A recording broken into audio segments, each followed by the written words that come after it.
Hey guys, welcome to study brief. इस वीडियो के अंदर हम breach of contract and remedies के बारे में पढ़ेंगे। So simply breach of contract का मतलब होता है, ब्रीच का सिंपल सा मतलब होता है तोड़ना। ठीक है, कॉन्ट्रैक्ट को तोड़ना।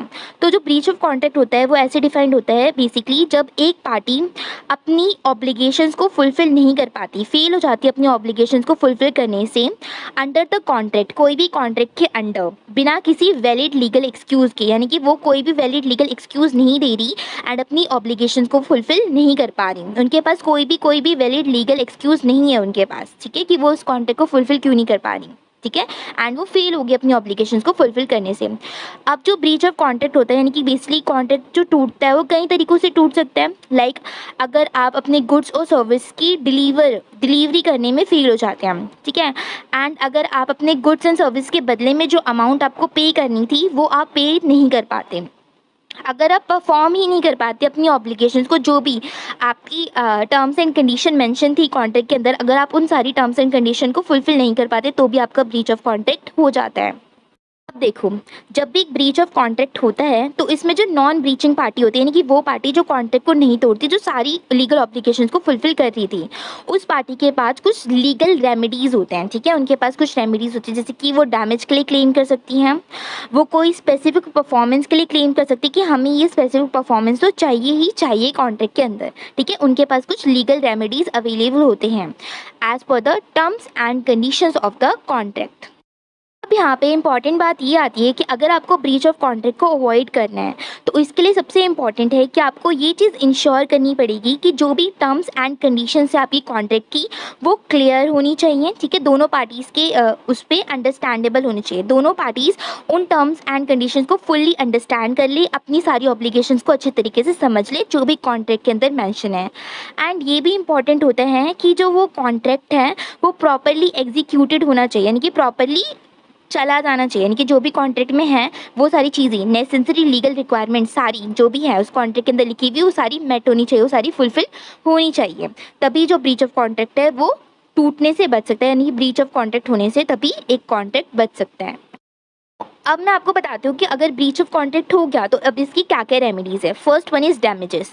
डैमेजेस जो होता है वो ये एक मॉनेटरी रेमेडी है या फिर मॉनेटरी अवार्ड कह सकते हैं इसको, यानी कि पैसे। ठीक है, इसमें बेसिकली क्या मिलता है, कंपेंसेशन मिलता है, कंपेंसेट कर सकती है जो नॉन ब्रीचिंग पार्टी होती है, वो कंपेंसेट कर सकती है अगर कोई भी उसे लॉस होता है, अगर उसे कोई भी लॉस हो रहा है तो उस पर वो कंपेंसेट कर सकती है।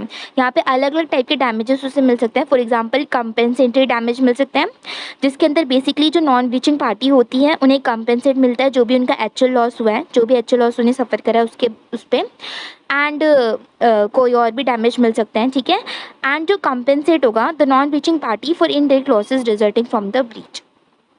मतलब एक टाइप का जो डैमेज होता है वो होता है कॉन्सिक्वेंटल डैमेज। इसके अंदर बेसिकली क्या होता है कि जो नॉन ब्रीचिंग पार्टी होती है उसको कंपेंसेट मिलता है कोई भी अगर उन्हें इनडायरेक्ट लॉस हुआ है।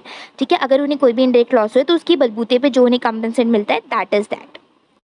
Now the second type of remedy is specific performance. अब स्पेसिफिक परफॉर्मेंस बेसिकली क्या होता है, this is a court order requiring the breaching party to fulfil their obligations under the contract. अब इसके अंदर बेसिकली जो कोर्ट होता है वो ऑर्डर करता है ब्रीचिंग पार्टी को, यानी कि जो कॉन्ट्रैक्ट को ब्रीच कर रही है उस पार्टी को कोर्ट जो होता है वो ऑर्डर करते हैं कि उस पार्टी को अपने सारे ऑब्लिगेशंस को फुलफिल करना पड़ेगा। ठीक है, स्पेसिफिक परफॉर्मेंस में typically only available in cases where monetary damages are not an adequate remedy. अब जो स्पेसिफिक परफॉर्मेंस होती है जहाँ पे कोर्ट ऑर्डर करता है वो बेसिकली ये चीज़ तभी पॉसिबल होती है जब उस कॉन्ट्रैक्ट में कोई भी मॉनेटरी डैमेजेस क्लेम ना करे जा सके, तब स्पेसिफिक परफॉर्मेंस जो होती है वो पॉसिबल होती है। Now the third type of remedy is rescission. This is a court order that cancels the contract and restores the party to their pre-contractual position. अब यहाँ पे भी जो कोर्ट होता है वो बेसिकली एक ऑर्डर करता है, क्या ऑर्डर करता है, कैंसिल करने का ऑर्डर करता है कि आपका जो ये कॉन्ट्रैक्ट है इसको कैंसिल कर दो। Rescission is typically only available in cases where the breach is so severe that the contract can not be fulfilled. Rescission तभी हो सकता है किसी भी कॉन्ट्रैक्ट, यानी कि कोई भी कॉन्ट्रैक्ट तभी कैंसिल हो सकता है जब वो जो कॉन्ट्रैक्ट है वो फुलफिल ना हो सके, कोई भी कंडीशन में उस कॉन्ट्रैक्ट को ईजिली फुलफिल ना करा जा सके तो कोर्ट जो होता है वो ऑर्डर पास कर देता है क्या आप इस कॉन्ट्रैक्ट को कैंसिल कर सकते हैं and cancel the contract. Now the fourth one is reformation. Reformation भी एक कोर्ट का ऑर्डर होता है जो कि कोर्ट की तरफ से मिलता है। रीफॉर्मेशन में बेसिकली आप क्या करते हैं, जो भी टर्म्स एंड कंडीशंस लिखी होती है कॉन्ट्रैक्ट की, उसको मॉडिफाई कर देते हैं, उसको चेंज कर देते हैं, ठीक है।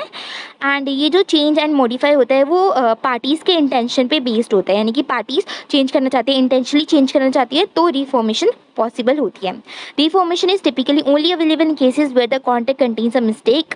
अगर रीफॉर्मेशन यानी कि कॉन्ट्रैक्ट के अंदर आप चेंजेस या फिर कॉन्ट्रैक्ट को आप तभी मॉडिफाई कर सकते हो जब उस कॉन्ट्रैक्ट के अंदर कुछ भी मिस्टेक है, या फिर आपने कुछ भी ऐसी चीज़ थी जो आपने गलती से उस कॉन्ट्रैक्ट के अंदर मेंशन कर दी, ठीक है, तभी आप उस कॉन्ट्रैक्ट को रीफॉर्मेशन कर सकते हो, उसको मॉडिफाई कर सकते हो, उसमें चेंजेस कर सकते हो।